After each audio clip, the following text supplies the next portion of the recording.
progress. I'll get us started.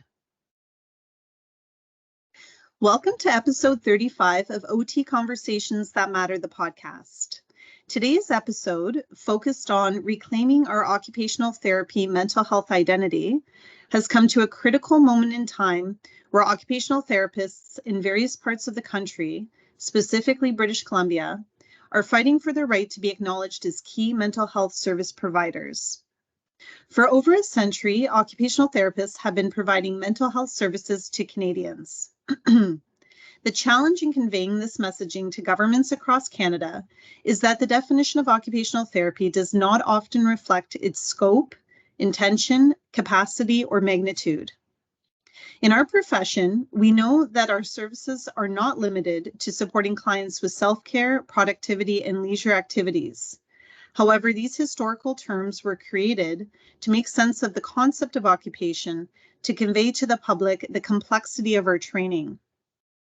This episode is focused on discussing the historical and current understandings of the profession in relation to mental health. Occupational therapists and occupational therapist assistants collaborate with individuals, families, and communities across the lifespan who are experiencing a wide range of conditions to achieve goals and lead fulfilling lives. Through a preventative and holistic lens, we will discuss how occupational therapists promote health and well-being through engagement and participation in meaningful occupations. I am joined today with occupational therapist Skye Barbic to discuss how we reclaim our collective mental health identity as occupational therapists.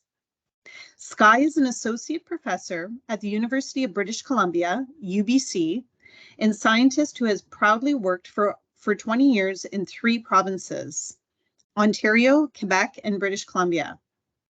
She is a registered occupational therapist with a clinical subspecialist interest in the rehabilitation of adults with serious mental illness. She completed her postdoctoral fellowship at UBC in the departments of psychiatry and occupational science and occupational therapy, which followed her first postdoctoral fellowship at the Centre for Addiction and Mental Health in Toronto. She has taught courses in occupational therapy and supervised students at the University of Toronto, McGill, and Queen's. Skye is passionate about the profession, and her goal is to promote the role for occupational therapists as evidence-based leaders in mental health rehabilitation and beyond. Welcome to the podcast, Skye. It's wonderful to have you. Thank you, Justine, for having me. Thank you, CAOT. It has been a roller coaster couple of weeks in BC. And so before we dive into our questions, I just want to check in with you and see how have you been and what have you been experiencing these past couple of weeks? I think, how have I been? I've been wonderful, actually, because sometimes when things like this happen, there's a challenging situation and it's shocking at the beginning, but then you see how a community can come together and respond in a really coordinated way. And that has been a beautiful exercise of both provincial, federal, local, territorial, specialized folks in mental health coming together. And not just occupational therapists, seeing other fields saying, how can we help? We understand the role of OT in mental health, and really jumping forward. And so this has been a really important exercise, probably what we needed, because we were maybe potentially a little comfortable in our space and the work that we were doing post COVID. And now it's really given us this opportunity to stop, articulate who we are, how we add value, and really advocate in a way I've never seen before in the province of British Columbia. So it's been nice to get past the shock and get into more of an action mode. And I guess that's where we feel most comfortable because we're OTs and that's what we do well. So it's been a whirlwind, but it's also been quite beautiful to see how people come together. But I also have a lot of worry about the outcome at the end of the day, because Are we big enough to make an impact? Are we loud enough to make an impact? Are we, we're not a nursing union, or we don't have hundreds of thousands of folks. And so we have to be really effective in our approach to the work that we do, and the case that we're making for the role of occupational therapy and mental health. So it's been, yeah, I'm doing okay. I'm actually feeling great. And I'm really, really proud of the profession this week, especially to see how people are responding. I couldn't agree with you more. I feel that the timing we're living in, well, just to share with our audience listeners is, Skye, you and I met a few months ago through CAOT. And, I had known about your work and the Foundry and your background for many years. And what's interesting for me is back, even 6 months ago, I'd be like, oh, look, Skye, the mental health OT. And there was this sense of, OTs working in mental health and OTs not working in mental health. And you helped me put together a pretty cool group for the upcoming Professional Issues Forum, which will be in Halifax, COT's national conference. And the timing of that group and the timing of what's happening in the country, for me, it's incredible, the parallels. And there's been this tremendous mind shift, I know, for me, looking at mental health OTs to, the role of occupational therapy as a profession in mental health. And you have 20 years experience advocating for that. And I know a lot of listeners know who you are, but why don't you give us a little bit of your background in terms of your journey of how did you start in mental health, and what have the last 20, 25 years look like? So before I tell you my journey, I just want to say how much I appreciate COT, because our conversation was well before any of this legislation came. I didn't have a clue that was going to happen in British Columbia, to be honest. I really didn't think we would ever be in a position where something as silly as how this was drafted out would happen. And so, but what had been brewing leading up to our conversation was way more apparent than some policy that was sort of in the background. It was occupational therapists consistently from our classes no longer going to work in mental health. They were all going into private. It was just watching mental health occupational therapy positions in public bleeding out, and being replaced with other nursing, social work, or psychology positions. And I think I was about 6 months ago in a position of just real hopelessness and frustration. And I approached you and Helen, and it's not very common in any association across other health professionals where the president just picks up the phone and gives you a call and says, "Hey, let's talk," and really took it seriously, like really took it seriously. And so the components leading up to that were based on 20 years of experience of knowing our value in community, but also knowing there was a pretty significant threat, not just provincially in British Columbia, but I really felt it across the country, because the national value of like what OT was not articulated on CAOT's website. It wasn't understood at the federal level. And that's problematic because there's just a constant slew and turnover of health leaders, from different provinces and territories, and at the federal level just turning over. And so it was really easy for us to sort of get missed or put in the corner, and not people keep saying, well, it's really hard to describe this OT thing. But I could see it starting to brew in our province to the point that we were losing positions. We were no longer filling positions in public mental health. And then the third thing that came was this policy that quite honestly says you can't practice in mental health occupational therapist. Here's your scope in physical and cognitive care.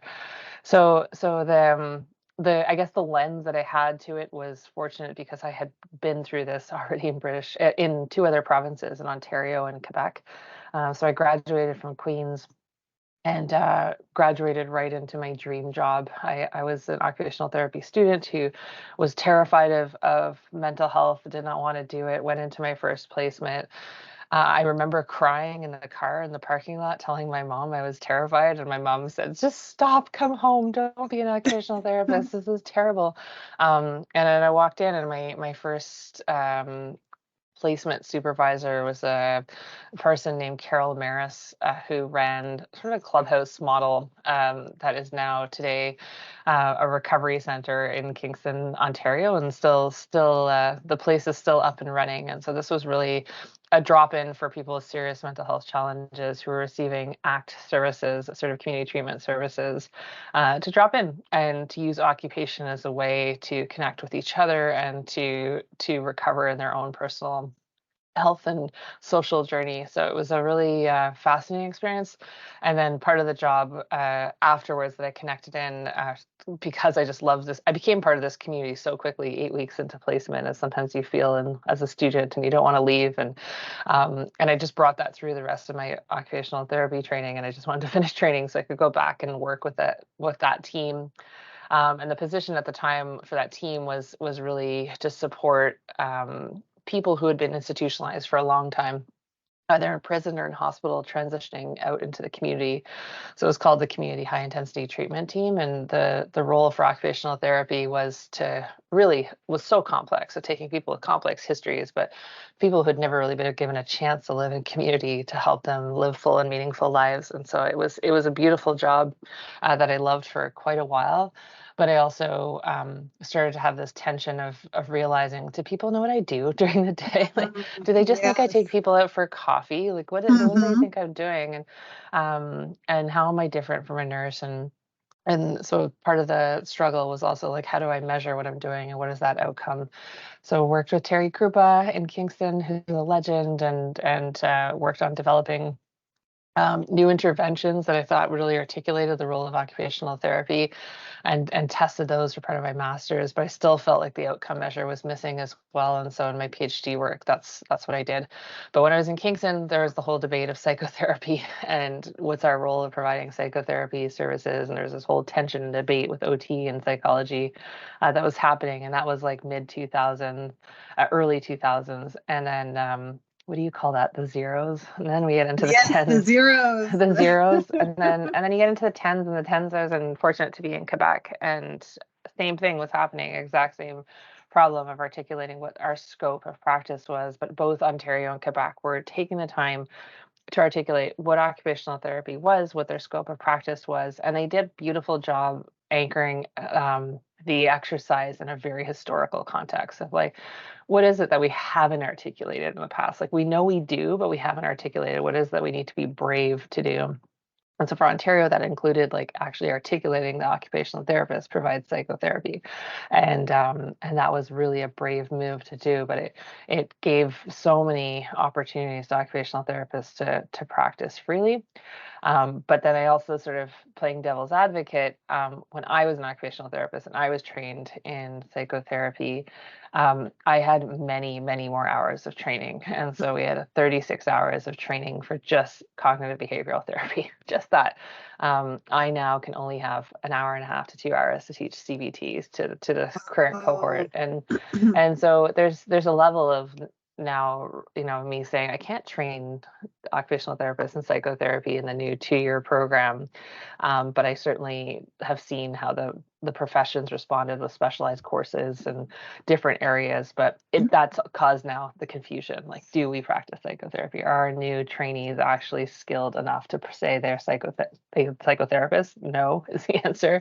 Do they have enough skills to practice elements of psychotherapy to promote the health and well-being of people who are working with us and accessing our services? Absolutely. But it's not consistent across the country, and it's not consistent across Yeah, teaching. And so that's a problem too, and causes more that's one of the confusion.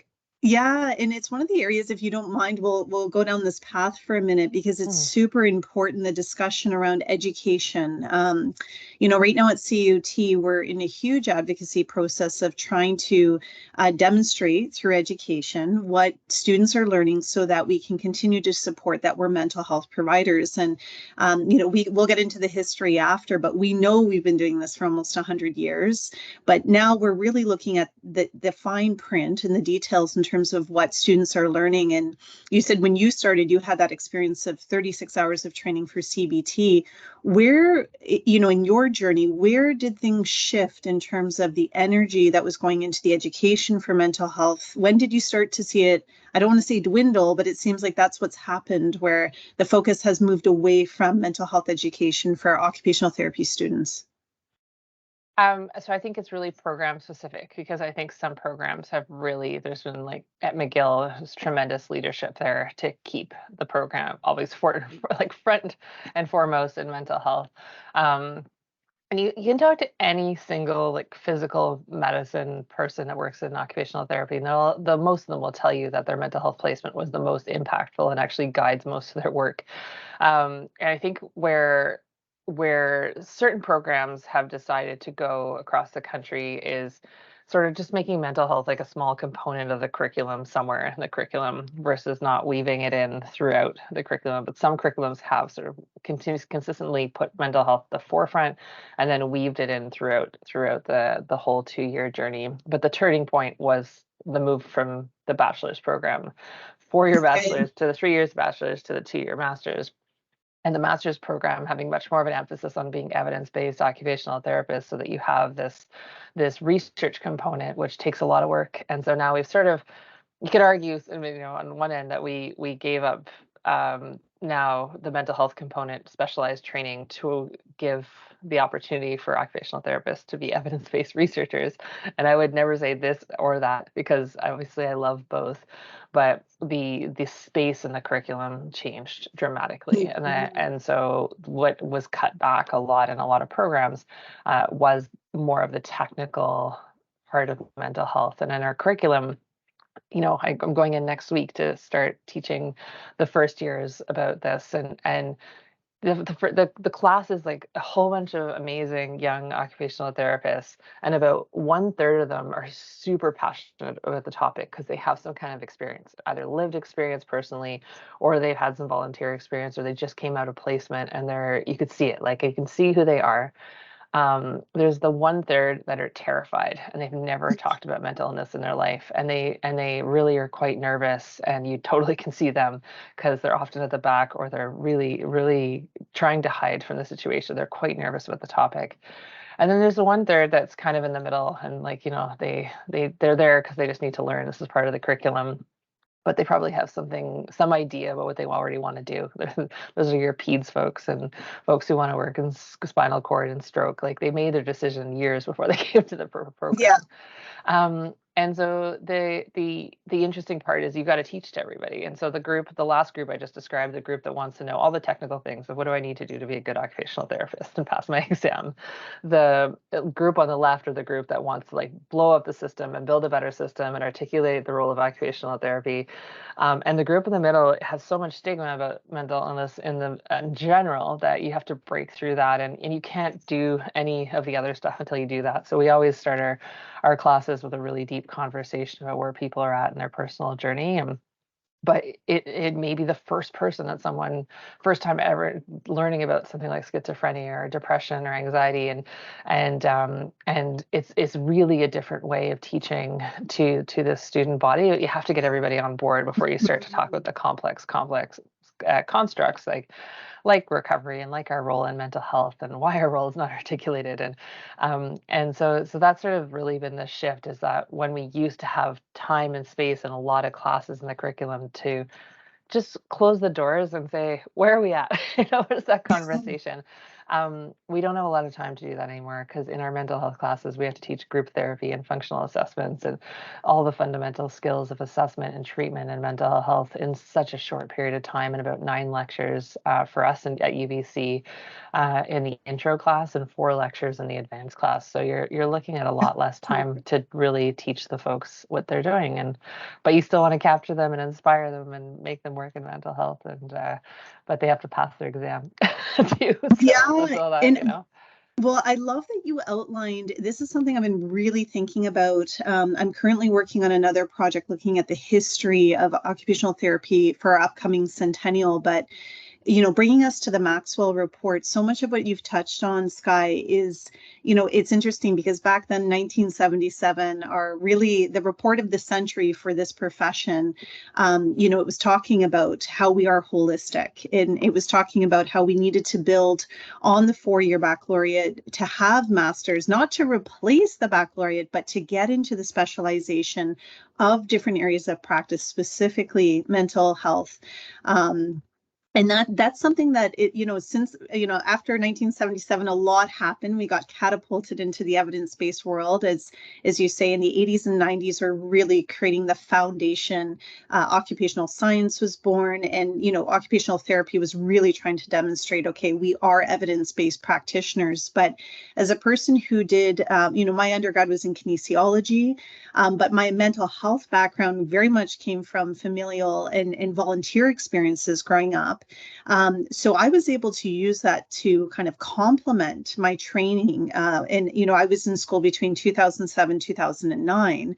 So 15 years ago, I graduated. But yeah, it's interesting because I feel my life experience really helped maximize my understanding of the OT role in mental health. And I love what you said. The student's favorite placement often is the mental health one, because for me, I was at Humber River Regional Hospital in Toronto, and I remember that like it was yesterday. Like it was the most fun. And I know it's hard to say that in the context of people experiencing mental health issues, but as a student learning, I felt like it was the first time we were using our full skill set, like the full toolbox, where you really talked about occupation. You really got into when we talked, the PEO model back then, you were really getting into all the environmental factors that are impacting that person and their family.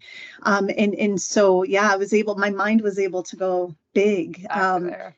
Yeah. And Can I no, tell you a and funny story? Just yes, very. please. So, Dr. Carrie Ann Marshall from University of Western Australia. She probably wants to live there today, but in Western. Um, sorry, I have a lot of colleagues at UW in Australia too. So, but Carrie Ann and I were presenting at the American Occupational Therapy Conference in Kansas City last year. And we had a pretty huge turnout, and the topic was occupational therapy and psychotherapy. And we had really an impressive turnout. So the room was packed. And I'm scanning the room, and all of a sudden, I look at the room, and I actually had two occupational therapy placements in mental health. I was so lucky as a student. But Dave Carmichael, who's my second supervisor and for my placement, second placement, was one of the most influential like teachers of my life. Like, he was just incredible. But I had not seen him since I'd left Kingston, and he came to my wedding. Like, this is how important this person was. But I hadn't seen him since my wedding. Like, I hadn't talked to him, hadn't seen him, and he walks into the room. And there's probably about 500 people in the room, and he sits down right up near the front. And I just regressed into like the student mode, like, oh my God, it's Steve Carmichael. Like, I was so excited. And I forgot that I was there to present on a pretty significant topic. Like, I had to ground myself and say, like, Skye, there's things that have happened in 15 years. Like, you've evolved, you've learned some stuff, you deserve to be up on this stage. But I had to take that moment and be like, and I just did what you did. I went right back to the dual diagnosis program in Kingston and thought about my time working with him. And yeah, I just love it. But everyone has that story. Like, everyone has that story of their first mental health placement that often was really something special. It could have been really challenging, but those lessons are always going to carry forward. So. Absolutely. And it's truly that when we talk about being holistic care providers, which is another term that we identify as occupational therapists, that we provide and engage in holistic care.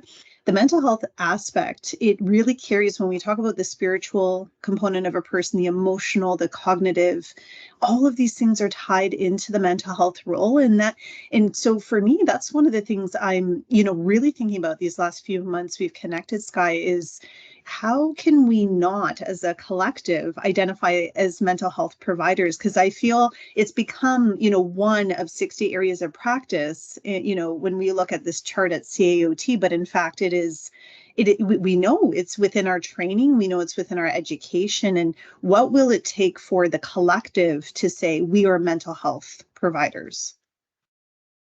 Yeah, so it's not a one answer, it's a multi-pronged answer, and it's going to require significant national leadership from CAOT, working with the provinces and territories to articulate who we are and how we add value consistently. It's going to require consistency in the curriculum so that we're teaching evidence-based today's world, but also um, from a non-colonial perspective, because just when you use the word holistic, I think about a lot of Indigenous scholars and elders right now are really making sure that we think about that word with the W, that it is whole. Yes. It's not the whole like a donut whole, and that we think about what are the components to health. And then, but really are, like I've never had anyone in my practice or anyone I've ever met in research that's ever saying like, I have something broken in my head, fix it. They don't say that. Everyone comes in and says, my challenges are staying in school, staying in work, maintaining relationships, maintaining my ability to give back to the community. And I just want to feel whole again. I want to feel like I can do that. And that's our specialty, is helping people participate in the occupations that are meaningful to them. And we have endless medical expertise and support that supports people with the biological, physiological, cellular level challenges that are associated with mental health challenges. We have excellent support to treat symptoms. And so there's, in advances across medical fields with treating the symptoms of mental health conditions. Many of them, some of them no, but at the end of the day, it's these symptoms that impacts function. And then this function is where we are the masters and experts of. No one else is trained in function. No one else is trained to specialize and think about what is it like to live with a mental illness in the community? What is it like to have mental health symptoms that are impacting your ability to function post-stroke or post-injury?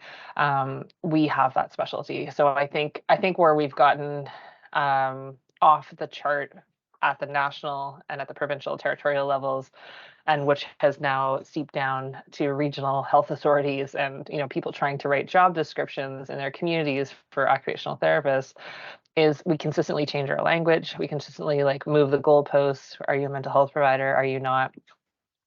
We're You could say we're not, we're not mental health specialists, but we are specialists in function, and we're specialists in supporting people to thrive and achieve success in their occupations. And we know that people who are more successful to stay engaged in their meaningful occupations are much more likely to stay out of hospital and not use the system in the first place.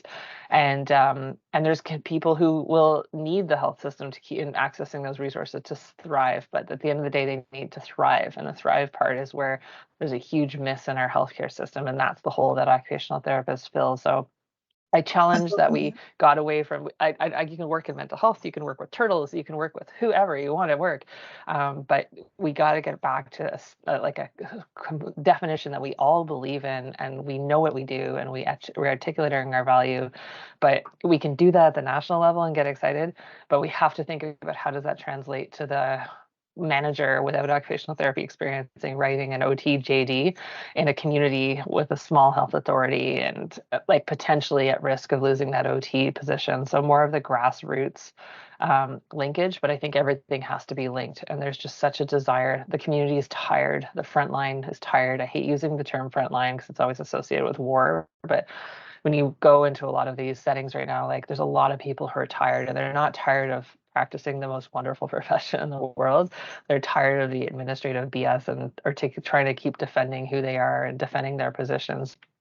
But I think at the end of the day, we just have to get into that standard definition of what we do, and then the application of it across different fields, which includes mental health. And if you do want to become more specialized as an occupational therapist, there's endless work, and I got extra skills in dialectical behavioral training, as many OTs do. I think we all come out with the skills of trauma-informed care, but how do you truly practice it? There's specialized courses, but that's part of anyone's professional development. That's part of, you might have somebody in emergency medicine, and 20 years ago, they would be looking at like heart failure with a stethoscope. That was their tool to pick it up. But now nobody uses a stethoscope in the emergency anymore. They use bedside ultrasound because it's way more precise and it picks up things. And so all those emergency medicine physicians would have had to be trained in bedside ultrasound, and they're still good emergency medicine physicians, and they just have a different tool. And I think that's how we have to evolve, is our tools might make me become different, and we might have to learn and evolve and get support from each other to do that. But just we have to know who we are, and that's the shaky foundation I'm worried about right now.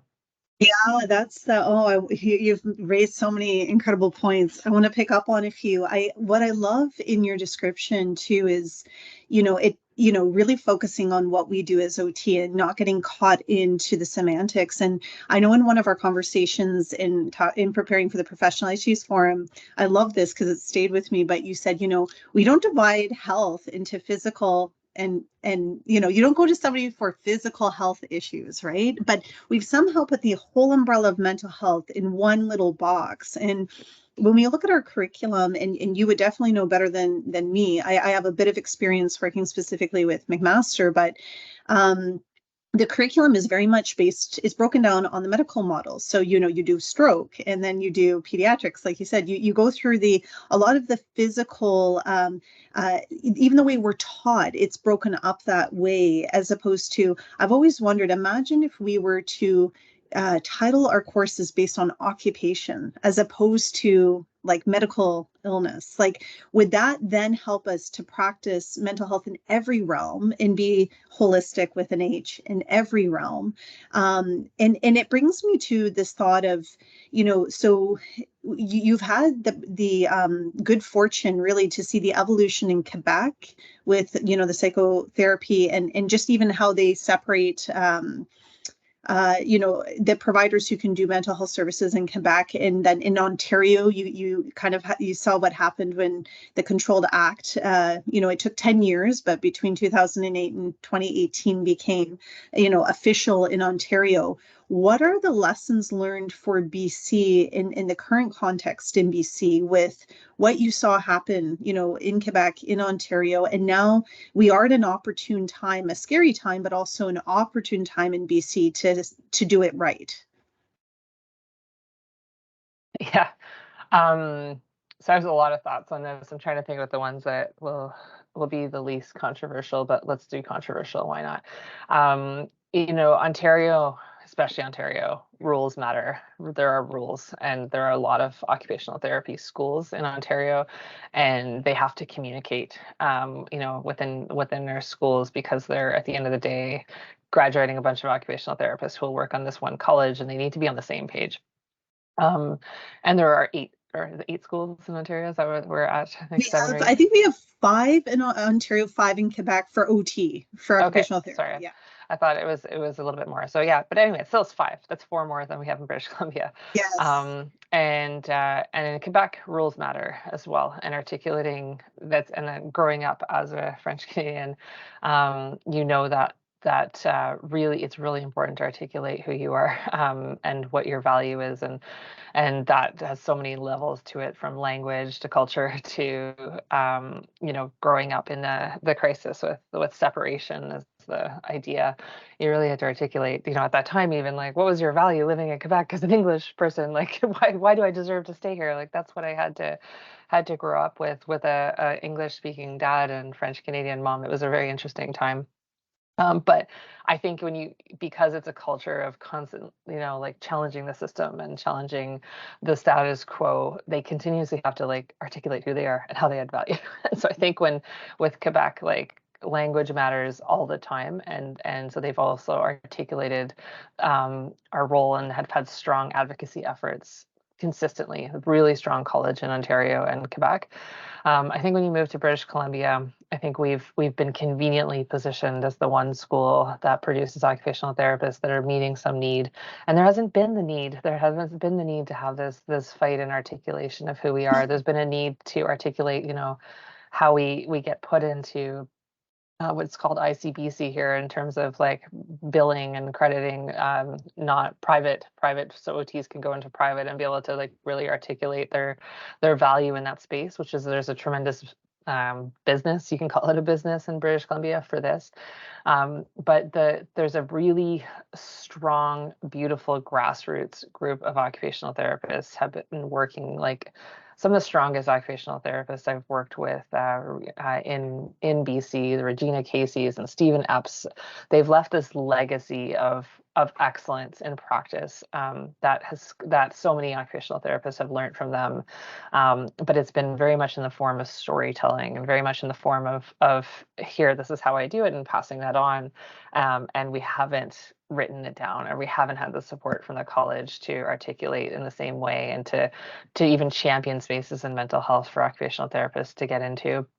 to fight this really a battle that we knew was coming. Like, we can't say that we didn't know this was coming, because we saw it coming in Ontario, we saw it coming in Quebec, and you had people like Sandra Moll leading this really cool study in psychotherapy. And I remember I got to sit with her on these focus groups across the country, and the focus group that was by far the hottest and the spiciest was British Columbia's, because they were so passionate about the work that they do, and so passionate about our role as occupational therapists supporting. This is really like Stephen Epp, who taught me this the most, was that our role was not mental health specialists. It was to support all people of all health conditions to live full and meaningful lives, and to do that through occupation. And he maybe the passion comes from separate areas of not have feeling heard through different, not just like provincial leadership, but really it was this ongoing sort of cycle and battle that they were expressing of the health authorities. And so it was so many layers of legislation that frontline occupational therapists were being asked to navigate consistently, and not just navigate, blow up, rewrite, try. And when you're so few occupational therapists in the province, you have to sort of make decisions. And it was, do you want to do this advocacy thing, or do you want to do really good occupational therapy practice? And for me, like, I'm totally guilty of it. We're trying to rebuild this system of youth mental health in the province of British Columbia. And in order to do that, you have to know what hat you're wearing. And often I wouldn't play the occupational therapy hat. I'd play the upstream health prevention and early intervention hat that said, we have a health crisis and we need to address this, and we need a better system. And then layering on occupational therapy, hopefully, as part of that system. But I think that's the tension. That's been the tension in British Columbia for a long time.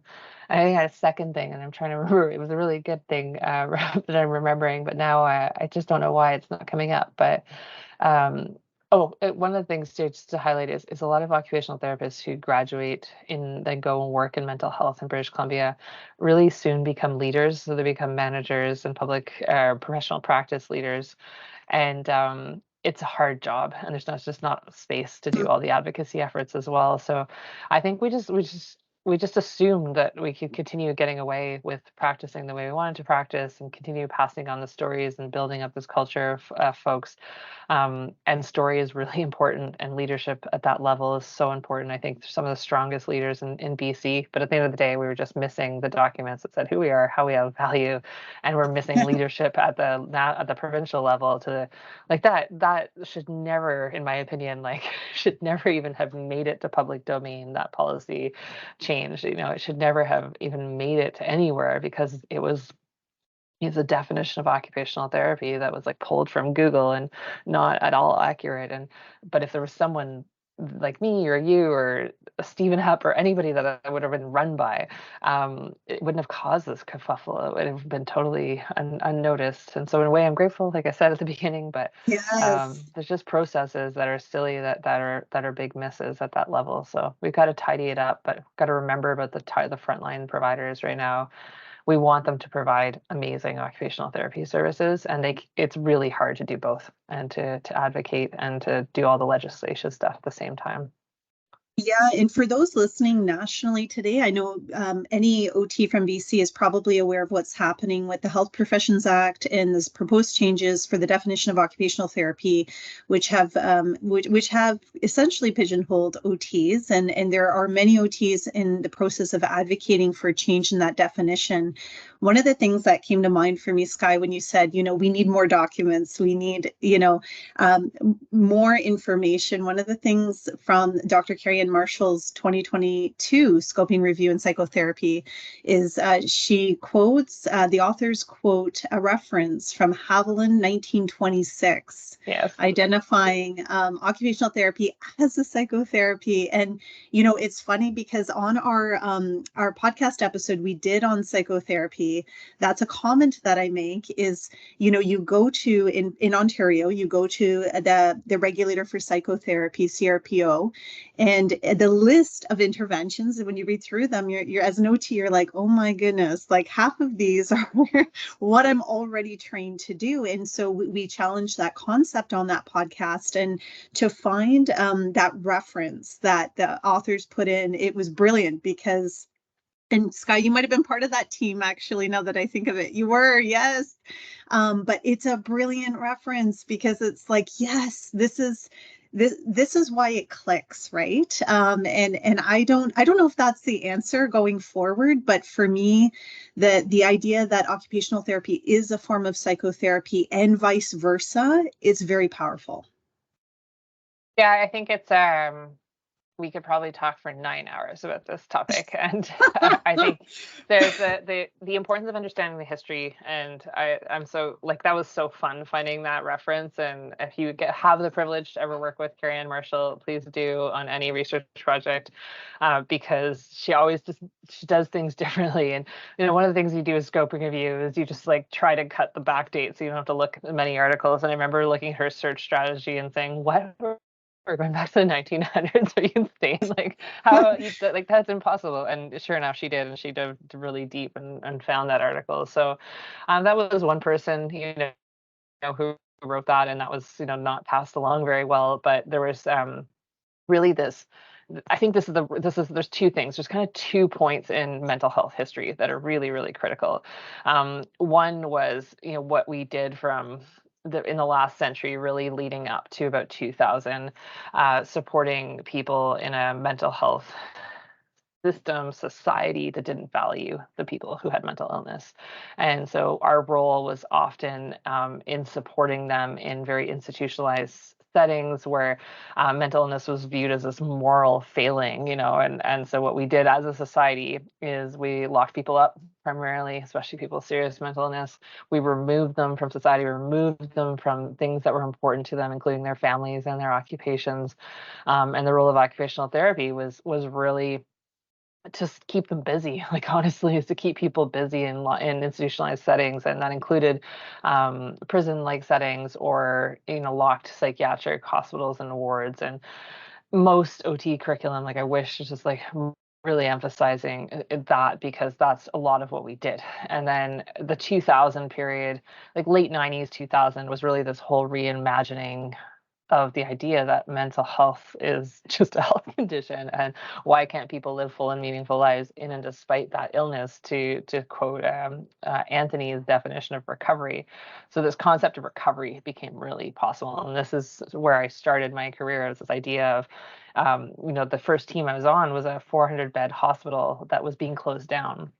And I had been started working with people who had been in that hospital for 30 years, and they were in their 40s, and they spent their entire adult life in a hospital, and they had to learn how to live in the community.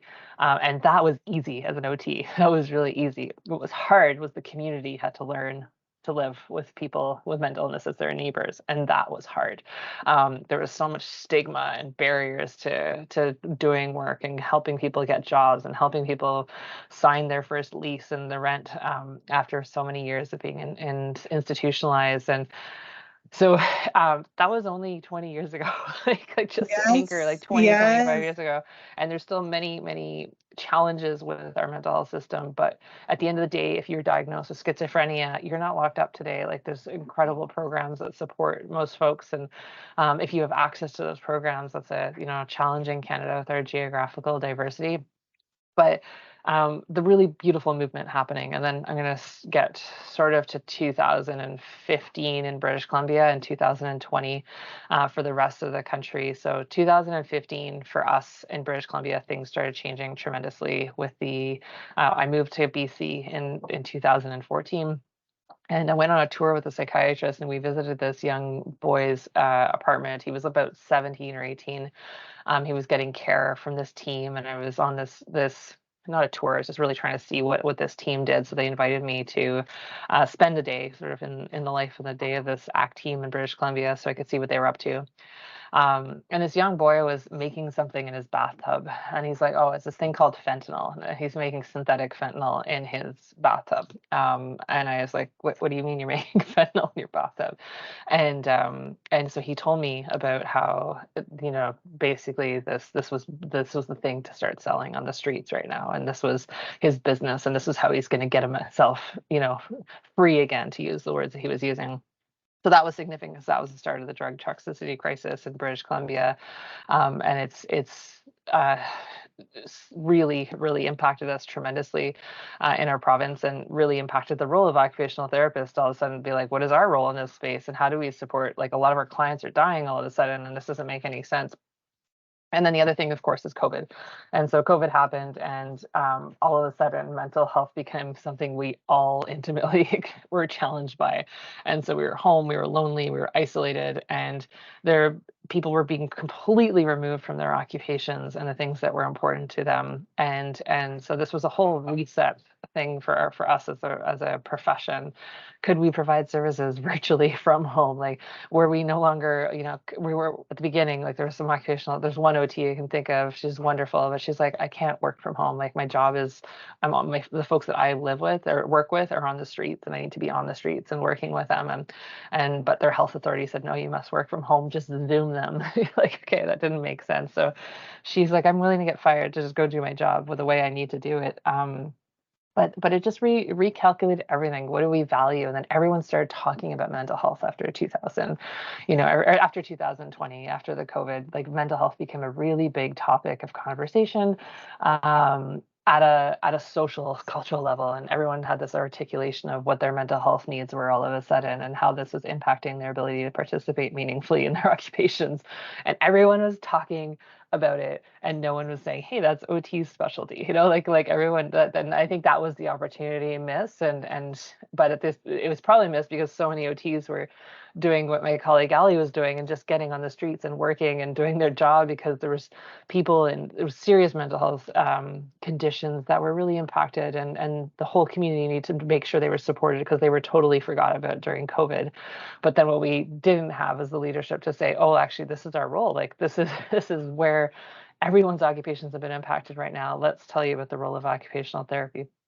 So that's I think the evolution of, we can go back historically and say, we've been there since 1927, or even earlier. You can go into 1800s if you want, about the role of occupational therapy in supporting people with serious mental illness. And there was champions like Dr. Philip Pinel, who like really promoted occupational therapy as this thing to support people with mental illness. But I worry about just doing that alone without saying, what is the current context we have right now? Current context is mental health is affecting 1 in 4 people every year. It's the #1 world most impactful disabling condition.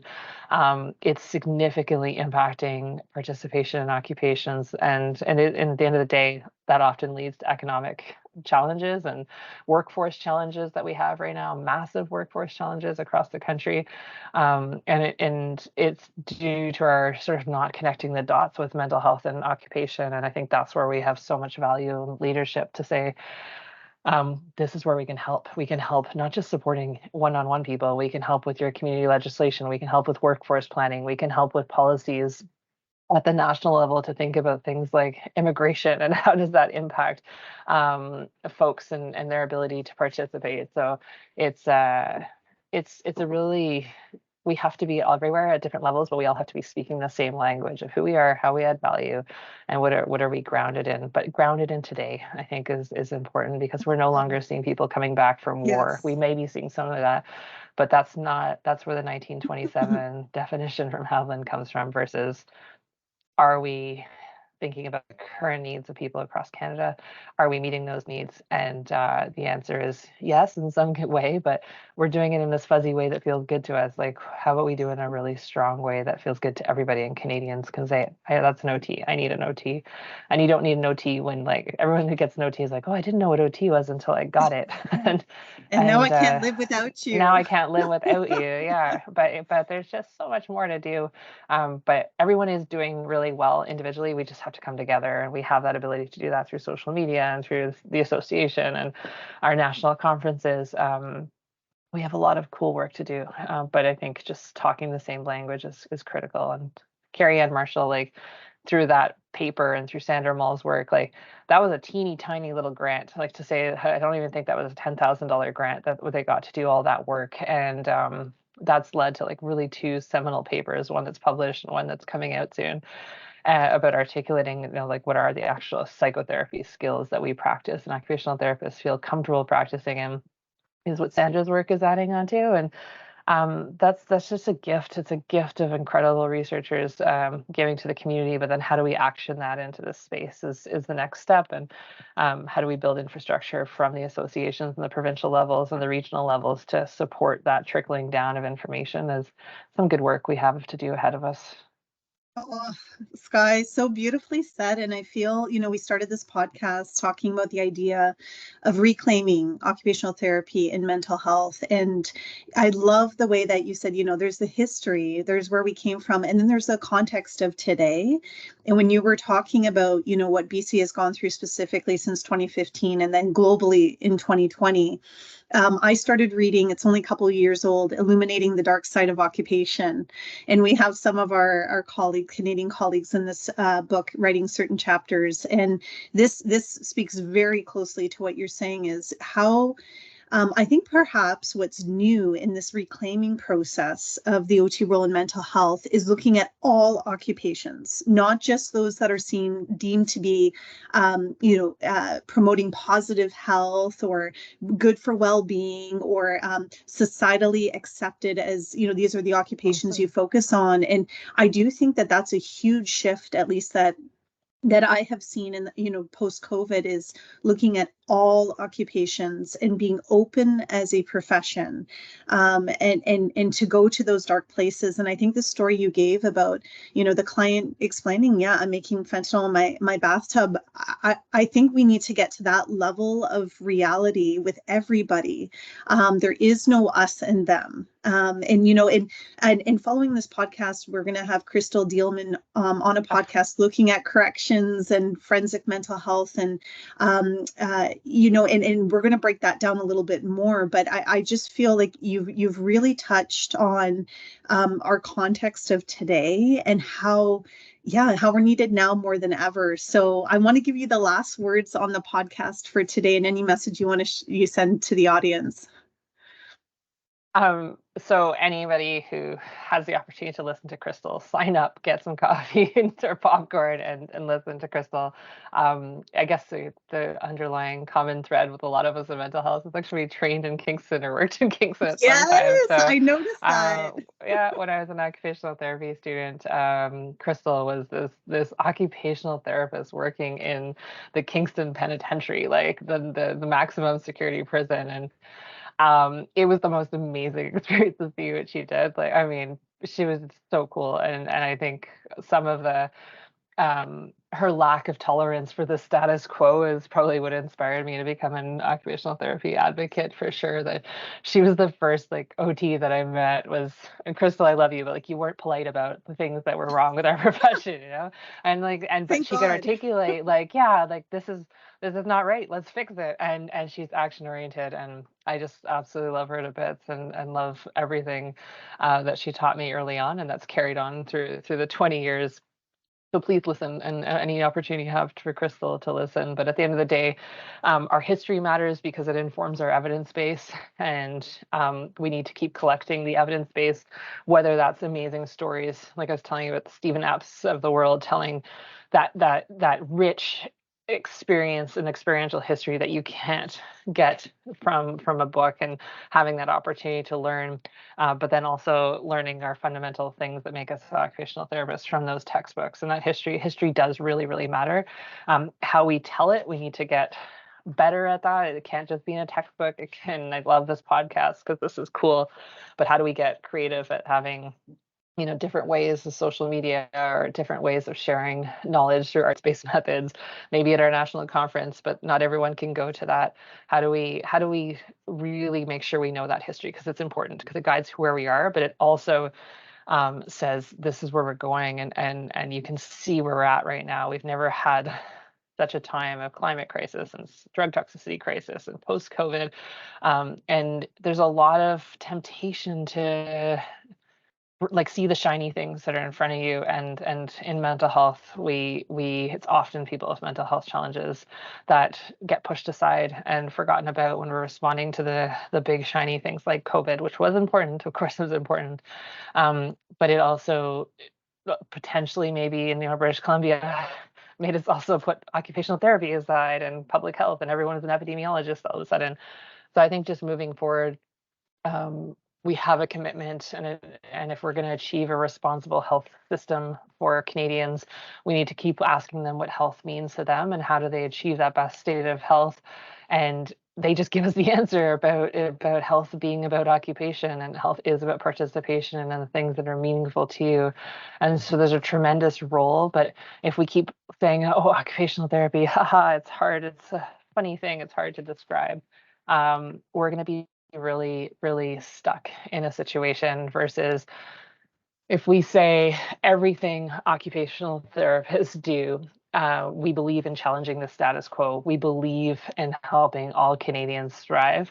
And the way that we challenge the status quo is by enabling all people of all ages, of all backgrounds, to have that opportunity to participate in occupations that are meaningful to them.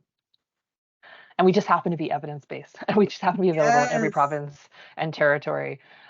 That's a different message, and that's really saying we're meeting the needs of Canadians, and we're articulating who we are, how we add value, and we can work with people with mental illness. We can work with people who've been impacted by mental health challenges post-injury, and we can work with folks of all ages. And at the end of the day, what we're doing is we're meeting a need of Canadians. They want to keep maintaining their roles, and that's our area of expertise.